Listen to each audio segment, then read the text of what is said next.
The floor was slick with gray packing sludge when Barrett pointed at it, then at me.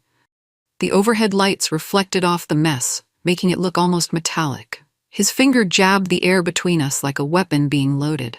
"Since you're dressed so casually today, why don't you mop it up with your shirt?" His voice carried across the entire loading bay, loud and deliberate, making sure everyone heard. Laughter erupted behind him, sharp, mean, the kind that cuts. I looked around, and no one would meet my eyes. Aiden turned back to his pallet. Abel suddenly found something fascinating on his phone. Luis walked away toward the far dock. My hands went to my work badge, fingers fumbling with the plastic clip. My pulse should have been racing, hammering in my ears, but instead it steadied, smooth as glass, cold as ice. I took a breath that filled my lungs all the way down to the bottom. "I'm done cleaning up your messes," I said, my voice quieter than I expected, starting with this one. The words hung in the air like smoke. The whole loading bay went silent. Someone's radio crackled with static. A forklift beeped in reverse somewhere far away in the back section. Barrett's smile froze on his face like ice forming on a windshield. I unclipped my badge completely and held it in my palm, feeling its weight, the smooth plastic edges, the metal clip still warm from my body heat. What happened next would change everything. I could feel it. The moment stretched out, rubber band tight. I bent down, but not toward the sludge like he expected. My knees cracked as I crouched beside the metal supply shelf bolted to the wall. The spill kit sat right there where it always was, where it had been for months, bright yellow with reflective tape on all four sides, completely ignored like it didn't exist. I grabbed it with both hands and felt my fingers shake against the plastic handle. The anger steadied them, though, better than any amount of coffee or adrenaline ever could. I walked back slowly, deliberately, each step measured, and set the kit on the pallet scale between us. I placed it down like a chess piece being moved into position. The metal made a hollow sound that echoed slightly. Barrett took a step toward me. His polished shoes caught the overhead fluorescent lights, gleaming. Expensive leather? Probably $200. I watched his face carefully, looking for the exact moment he'd make his choice, studying every micro-expression. Would he back down now that I'd called his bluff? Would he double down and make this whole situation worse? The rest of the crew had stopped pretending to work entirely now. Everyone was watching. I could feel their eyes on my back, on my hands, on the yellow spill kit sitting between me and Barrett like a piece of evidence presented in court. My heart hammered once, twice, 3 times. Then I straightened my spine and waited, saying nothing. This was his move now. His decision. Barrett's nameplate gleamed on his office door upstairs, polished metal that reflected his smile, the one that never quite reached his eyes, never carried any real warmth. I'd been working the night shift at Crossway Distribution for 8 months now.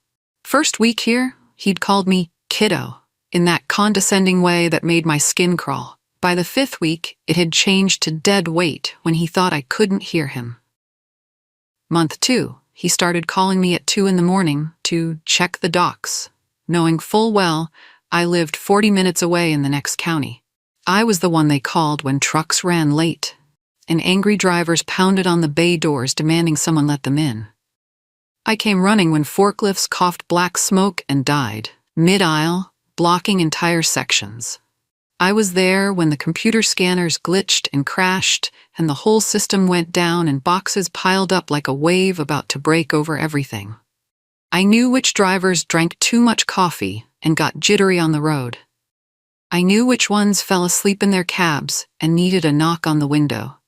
I knew which pallets were stacked crooked and would fall if you looked at them wrong. I knew which racking bolts were loose and needed tightening before someone died. I wasn't nobody. I'd put in hours that bent my back and left my shoulders aching and grease under my fingernails that wouldn't scrub out no matter how hard I tried. So why was I treated like trash? That question burned in my chest every single shift, hot and constant like a coal that wouldn't go out. It made my jaw tight and my hands curl into fists when I wasn't paying attention. I carry a small black notebook everywhere, the cheap spiral-bound kind you find in a bin near the pharmacy checkout counter. The cover's gone soft from being shoved in my back pocket during every shift, the corners bent and worn. Inside are dates written in blue ink, direct quotes, screenshots I'd printed on copy paper at the library, and carefully taped onto the pages. Schedules Barrett had changed at the last minute to force what he called voluntary overtime, though there was nothing voluntary about it.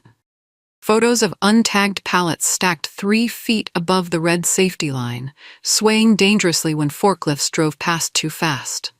I'd started keeping the notebook after my first month here, when I realized no one else was paying attention to anything. No one was watching. No one cared.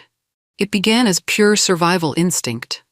If something went wrong, and things went wrong constantly, I wanted proof it wasn't my fault. But over time, the notebook became something different, something more. A ledger of wrongs, a record of negligence, hard evidence. I'd written down the exact time Barrett screamed at Aiden for being 10 minutes late, then left 2 hours early himself. I'd noted every single safety shortcut, every ignored warning, every close call that made my stomach drop. The notebook felt heavy in my pocket now, pressing against my leg like it weighed 10 pounds instead of a few ounces. The question sitting in my mind was simple but terrifying. How could I use it without burning myself alive in the process? Barrett swaggered closer now, closing the distance between us with deliberate steps. His shoes were expensive, real leather polished to a mirror shine, and now they were tracking straight through the very sludge he'd just ordered me to mop up with cotton. The irony of it wasn't lost on me at all. He stopped exactly 3 feet away. I could smell his cologne, something sharp and expensive. His arms crossed over his company polo shirt, the Crossway logo stretched across his chest. His jaw was tight. "You refusing a direct order?" His voice was quieter now, but somehow sharper, meaner, more dangerous. I looked him straight in the eye and didn't blink. My voice surprised even me when it came out, calm, level, surgical in its precision. "I'm refusing an unsafe one." The difference between those two things mattered more than anything. Refusing him personally was insubordination, grounds for immediate termination. Refusing an unsafe order was my legal right under federal law. I'd looked it up. I'd memorized the regulation number. I watched his face carefully for any reaction. His smirk faltered, just for a second. Just long enough. His eyes flicked down to the yellow spill kit between us, then back up to meet mine. He wasn't used to being challenged, not here, not in his kingdom, not by someone like me, who was supposed to stay quiet and obedient. I'd found something important just now. A seam in his armor, a crack in the foundation. The question burning in my mind was whether I was actually brave enough to pry it open wider. Behind Barrett, I saw Abel shift his weight from one foot to the other, still watching. Waiting. The whole warehouse was waiting. So was I. The break room at 3:10 in the morning always felt wrong somehow, like a place that existed outside normal time. Fluorescent lights hummed overhead like trapped insects trying to escape. The clock on the wall with the cracked plastic cover ticked too loud, each second audible. 2 coworkers sat at the scratched plastic table, both stirring powdered creamer into burnt coffee without looking up at me when I walked in. I poured my own cup from the pot that had been sitting on the burner for 4 hours, hands still shaking slightly from the leftover adrenaline. One of them finally spoke, his voice low and careful. "You're picking a fight you won't win." He didn't look at me when he said it, just kept stirring his coffee in slow circles, watching the liquid swirl. The other one nodded in agreement without saying anything. I stared into my own cup. The coffee was dark, almost black, with an oily sheen on top that caught the light. I realized something important then. Standing there in that cold room with the vending machine humming in the corner and the smell of old coffee heavy in the air, I wasn't picking a fight. I was documenting one. There's a real difference between those two things. A fight is emotional, reckless, stupid, something that happens in the moment. Documentation is cold. It's facts and timestamps and evidence that doesn't care about anyone's feelings. I wasn't trying to beat Barrett with my fists or even with my words. I was building a case against him, brick by brick, entry by entry, line by line. And legal cases don't lose their temper or make stupid mistakes. I started reading OSHA regulations in the bathroom during my lunch break a few weeks back. I'd pull up the official website on my phone, scroll through the dense legal text that made my eyes hurt, thumb carefully marking sections like they were Bible verses I needed to memorize. Title 29 CFR 1910. Spill response procedures. Fall protection requirements.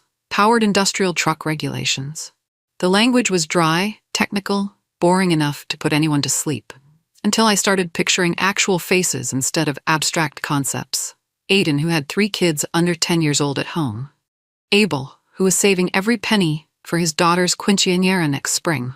Luis, who drove in from 2 towns over because the pay here was better than anywhere closer. What if the next joke Barrett made wasn't about sludge on a concrete floor? What if it was about blood? What if someone actually got hurt because Barrett cut corners and ignored rules, and I'd seen it coming and done absolutely nothing to stop it? That thought kept me awake at night sometimes. The regulations weren't just boring legal words anymore after that realization. They were armor I could wear. They were weapons I could use. I screenshotted entire paragraphs and saved them in a folder on my phone labeled Work Stuff. I memorized section numbers until I could recite them in my sleep. I learned the language of liability, of violation, of criminal negligence. Knowledge is power, everyone says that. But specific knowledge, the kind that comes with official codes and financial penalties attached, that's a completely different kind of power entirely. I took my first photo on a Tuesday morning right before my shift ended. Forklift number 7. The one with the chipped yellow paint and the persistent smell of burning oil that made your eyes water. The seatbelt was cracked straight down the middle, held together with silver duct tape wrapped around it multiple times. Someone had looped the whole thing behind the seat so the safety alarm wouldn't beep when you sat down. Clever solution. Incredibly dangerous. I crouched beside the machine and zoomed in carefully on the inspection sticker riveted to the frame. 6 months overdue. The date was faded, but still readable, if you looked close. I saved the photo to a hidden album on my phone, one buried 3 folders deep in my photo library, labeled simply Receipts. It felt dramatic when I first typed that name, but receipts was exactly what they were. Proof of negligence. Evidence of violations. I took more photos over the following weeks, dozens of them. Pallets stacked in front of the fire exit, blocking it completely. Extension cords daisy-chained together in a line like some kind of electrical suicide pact waiting to spark. The emergency eye wash station with an actual padlock on it because someone kept stealing the saline bottles to flush their contact lenses. Each photo was a timestamp, a GPS coordinate, a piece of hard evidence. How many receipts would it take to buy my freedom from this place? I didn't know yet, but I was collecting them like currency, like savings, like ammunition. We heard the sound before we actually saw what was happening, a metallic gasp, the groan of steel bending under too much weight. I looked up from my pallet jack just as the loaded pallet on rack D4 started to tilt forward. Boxes shifted, sliding toward the edge. Everything moved in slow motion. "Stop!" I screamed, my voice cracking. The forklift driver slammed both feet on the brake pedal. The whole machine lurched forward, then jerked to a stop. Boxes skidded right to the edge of the pallet but somehow didn't fall. For 3 long seconds that felt like an hour. Nobody in the entire warehouse breathed. Nobody moved. Then the pallet slowly settled back. The driver climbed down from his seat, his face gray like old concrete. He walked over to me on shaking legs, hands trembling. "Brake's been mushy for weeks," he whispered, looking around to make sure no supervisors were listening. "Told them twice already." "Told who?" I asked, even though I already knew the answer. He just looked at me. We both knew. He told Barrett.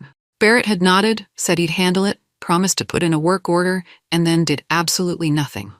The driver went back to work without another word. I pulled out my small black notebook and wrote it all down in careful detail. Date. Exact time. Rack D4. Near-miss incident. Brake failure reported twice and deliberately ignored. I underlined the word ignored.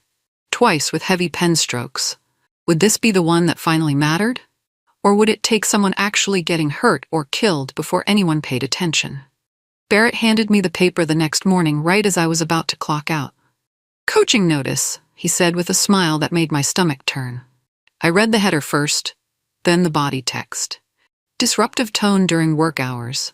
Insubordination. Failure to follow direct supervisory orders. My cheeks burned hot with anger and humiliation. The words were so carefully chosen, written in that special corporate language designed specifically to protect the company and throw employees under the bus. I folded the paper once, creasing it sharp and deliberate. Then I pulled out my phone right there in front of him and took a photo of the entire document, making sure the company letterhead was visible. His smile twitched. "What are you doing?" "Keeping a copy for my records," I said. My voice stayed even and calm. I went home that morning and wrote my rebuttal on my old laptop at the kitchen table. No emotion, no anger, no accusations, just cold facts.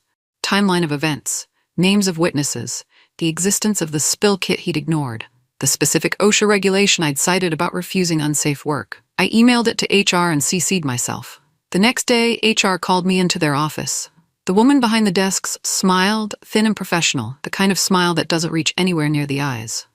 "We'll review this thoroughly," she said in that careful tone.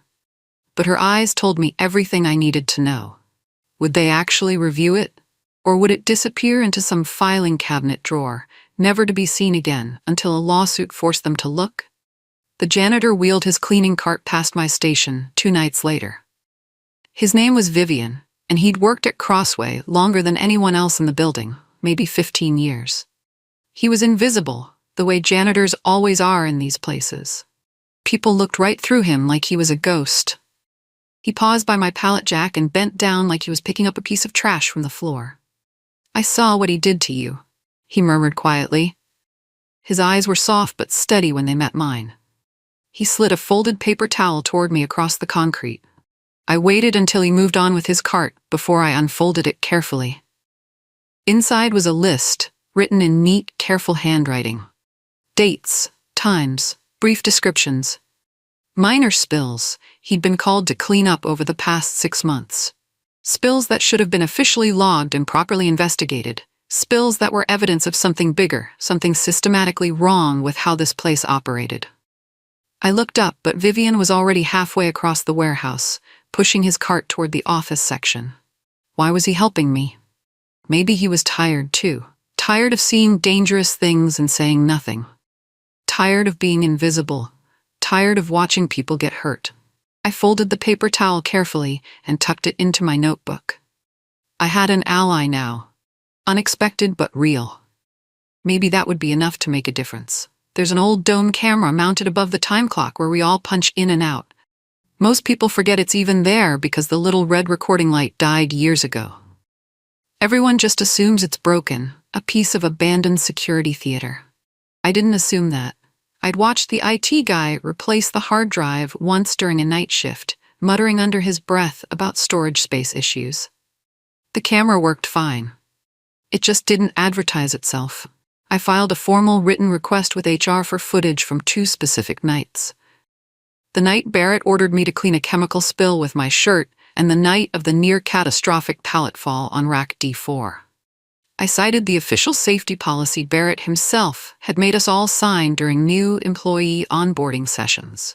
The policy that specifically said workplace incidents would be reviewed using all available resources and documentation.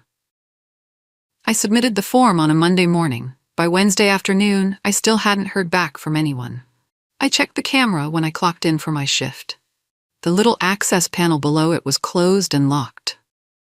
If the footage existed, and I was certain it did, would someone make it quietly disappear? Or would they be too slow, too careless, too confident, and leave it there for me to find? At 2:27 in the morning, I sat alone in the public library parking lot with my laptop balanced on my steering wheel. The building was closed and dark, but the Wi-Fi signal reached outside to the parking spaces. I'd drafted this email 3 separate times, deleting it twice because I lost my nerve. My hands hovered over the keyboard, shaking slightly. Then I closed my eyes, took a breath, and hit send before I could change my mind again. The anonymous tip went directly to the State Labor Department hotline, carefully routed through a VPN service so it couldn't be traced back to my IP address or location. I attached photos. The forklift with the cracked seatbelt held together with tape, the dangerously overloaded racks, Vivian's handwritten list of unreported chemical spills, The complaint about faulty brakes that had been ignored. I kept my message short, factual, completely free of emotion. No accusations, no dramatics. Just, please investigate the following safety violations at Crossway Distribution Center. I closed the laptop and sat in the dark car. My heart felt like it was trying to physically escape my chest, hammering against my ribs. I just swallowed a lit match. The only question now was whether I'd burn up from the inside and turn to ash, or whether I'd light the whole room on fire and expose everything. I drove to work and clocked in at exactly 3 a.m. Nobody looked at me differently. Nobody acted strange. Nobody knew what I'd just done. Yet, the schedule changed again on Friday without warning or explanation. My start time suddenly moved from 11 p.m. to 2 a.m. My breaks, which used to be a solid 30 minutes, were now chopped up into 2 separate 15-minute periods. Business needs, Barrett said when I asked him about it directly. He didn't even look at me when he answered, just kept typing on his computer. He was retaliating against me. I knew it absolutely. He knew it. But proving retaliation in a way that would hold up was completely different from knowing it in your gut. I clocked in at exactly 2 a.m. and started logging every single thing that happened, every pallet I personally moved, every truck I helped unload, every box I scanned, every minute I worked past my scheduled break time. I wrote it all down in my notebook with precise timestamps. If Barrett wanted to create a paper trail against me, I'd give him one right back. I'd lace it with so much documented truth that it would be thick as rope.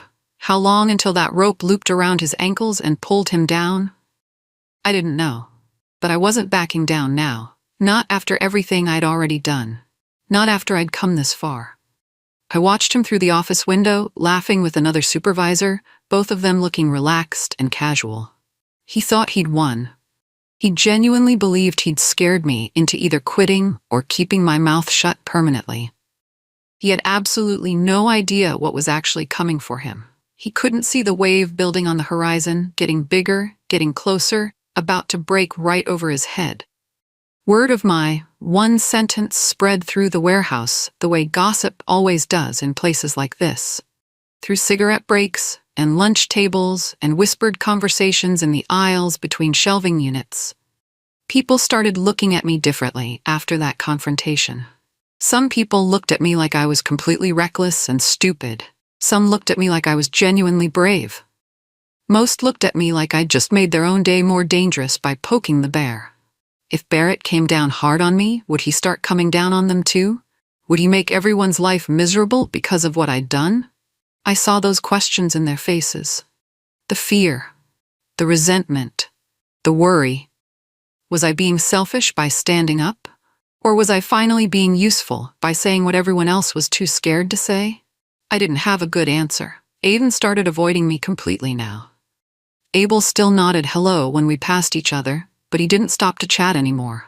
Luis started taking all his breaks alone in his truck. I felt the isolation like cold water, rising slowly, getting deeper. But I also felt something else happening. A few people, Vivian, a truck driver named Felix, a woman from receiving named Bryn, they started watching Barrett more carefully now. They started noticing things they'd ignored before. And noticing is always the first step toward actual change. Maybe I wasn't as alone as I felt. A friend of a friend texted me a phone number and a name late one night. Theo Butler, employment attorney. I sat on my front porch after my shift ended, the night air cool and clean on my hands, and dialed the number. He answered on the third ring. His voice was calm, professional, measured. I told him everything, the whole story from the beginning. When I finally finished talking, there was a long pause on the line. Then he said exactly 3 things. Document everything. Don't confront him directly. Don't quit your job. Not yet. I wrote those 3 lines at the very top of a new page in my notebook. They felt like commandments, like rules of engagement, like strategy. Document. Keep doing exactly what I was already doing. Don't confront. Don't give Barrett any excuse to fire me for cause. Don't quit. If I quit voluntarily, I'd lose unemployment benefits, lose leverage, lose everything. They want you to quit, Theo said quietly. Don't give them what they want. I thanked him and hung up. But sitting there in the dark, staring at those 3 lines, I wondered, could I actually follow those rules? The inspectors returned 1 week later. This time they brought a supervisor and a box of bright orange tamper seals. They weren't asking anymore. They were acting. They marked 3 forklifts out of service with tags that couldn't be removed without breaking. They tagged sections of racking with yellow caution tape. They asked for the maintenance log in its original form. Barrett tried to laugh it off. He handed over a binder. One inspector flipped through it slowly, page by page. Then he stopped. He looked up. "These entries," he said. "Same handwriting, same pen, same pressure, all filled out at once." Barrett's face went pale. "Our vendor handles that," he said too quickly. The inspector tilted his head. "Your vendor's initials are the same as yours," he said. His voice was flat, matter-of-fact. "Dr. Barrett Ross. If a man deflates, does it make a sound? I found out that day. It's a quiet thing. A hiss, a sigh." The inspector closed the binder and handed it to his partner. Barrett cornered me by the time clock after the inspectors left. His voice was low and hot, pressed close to my ear. "You think this is over?" Spit flecked his words. "You'll never work in this town again. I'll make sure of it." I looked at the clock. The red numbers glowed on my wrist, painting my skin. Time felt like a weapon in that moment. Something you could hold, something you could wield. "Maybe not here," I said quietly, "but I won't be the one who can't show my face." I clocked out. The machine beeped. Barrett stood there, frozen. I walked past him toward the exit. My legs felt shaky, but I didn't let it show. Behind me, I heard him breathing hard. Did he hear the door closing? Not the physical door. The other one. The one on his career, his reputation, his easy cruelty. I pushed through the exit into the night. The air was cold and clean. I filled my lungs and kept walking. The email came at 9:02 on a Monday morning. I was asleep, phone buzzing on my nightstand. I grabbed it, squinting at the screen. The subject line read, "Personnel Update." Barrett Ross had been suspended pending investigation. By 9:05, my phone was blowing up. Texts from coworkers, screenshots of the company-wide email. The warehouse buzzed like a hive that had finally heard its own wings. People were talking, asking questions, saying things they'd been too scared to say before. 1 week later, another email. Barrett had been terminated for falsifying safety records, retaliation against employees, and willful safety violations. HR was being restructured. The warehouse manager was being reassigned. I came in for my next shift, and the room felt different. People stood straighter, talked louder. Someone had removed Barrett's nameplate from the office door. The space where it used to be was cleaner than the rest, a bright rectangle of paint. Was it lighter because of the new lights they'd installed, or because we could finally breathe? A competing facility called me 3 weeks later. The manager said an inspector had recommended me. Someone who actually gives a damn, he'd said. They offered me a supervisor position. Better pay. Day shift. Actual benefits. I walked into my new office on a Wednesday morning. It wasn't fancy, just a desk, a computer, a window. But the window caught the sunrise, painting everything copper and gold. I could see trucks pulling in, drivers unloading in the cool morning air. It felt right. One afternoon, about a month in, I saw him through the glass. Barrett. He was wearing a delivery uniform, scanning a package at our receiving dock. His eyes stayed down. He didn't look up. I watched him for a moment, and I waited for the triumph to hit. The satisfaction, the revenge. But it didn't come. Instead, I felt relief. Like stepping out of a too-tight shoe. Like finally putting down something heavy. He'd ordered me to mop a floor with my shirt. I'd answered with one sentence and a plan. And that's how the mess finally got cleaned. People ask me sometimes if I regret it, if I'd do it differently. The answer is no. Not because it was easy, it wasn't. Not because I didn't lose things, I did. Friends who stopped talking to me. Nights I couldn't sleep. Weeks when I thought I'd made a huge mistake. But I'd do it again, because silence costs more than speaking up. Because someone had to say no. Because the next person might not have been as lucky as I was. They might have gotten hurt, they might have died, and I would have known I could have stopped it. The notebook sits in my desk drawer now. I don't need it anymore, but I keep it as a reminder. Document. Don't confront. Don't quit. And know when the moment comes to stop being quiet and start being loud. Barrett thought he could humiliate me into submission. He thought I was weak, easy, disposable. He was wrong. And now he knows it. The warehouse still runs. The trucks still come. But the air is different now. Cleaner, safer.